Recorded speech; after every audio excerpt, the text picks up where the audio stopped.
আমাদের রবকে, সে রবের কি পরিচয়, আমরা কিভাবে আল্লাহকে চিনব, চলো জানা যাক।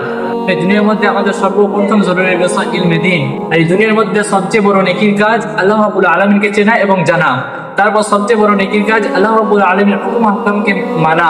তো আল্লাহ রাব্বুল আলামিনের হুকুম আহকামকে মানা এবং আল্লাহ রাব্বুল আলামিনকে চেনা এবং স্বীকার করার পর দুনিয়াবিক সর্বাধিক থেকে জরুরি বিষয় ইলম হাসিল করা। তাই আল্লাহ রাব্বুল আলামিন সূরা মুহাম্মাদের 19 নম্বর আয়াতে বলছেন, ফাআলাম আন্নাহু লা ইলাহা ইল্লাল্লাহ।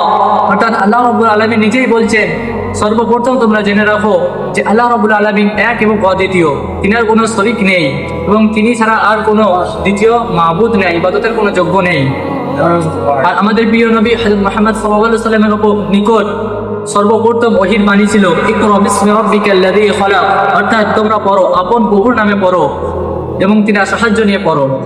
তো কে সেই প্রভু, তিনার কি পরিচয়, আমরা কোথায় কি করে জানবো?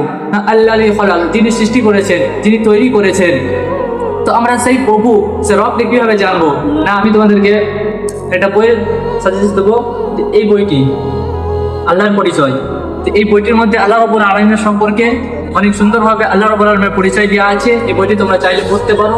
তো পড়ে দেখেছি, অনেক সুন্দর করে আল্লাহ রাব্বুল আলামিনের সম্পর্কে বলা আছে। আল্লাহর নাম, সেখানে নামের ফজিলত, নামের গুরুত্ব নিয়ে পড়ো, তো আল্লাহ সম্পর্কে ভালোভাবে অনেক কিছুই জানতে পারবে।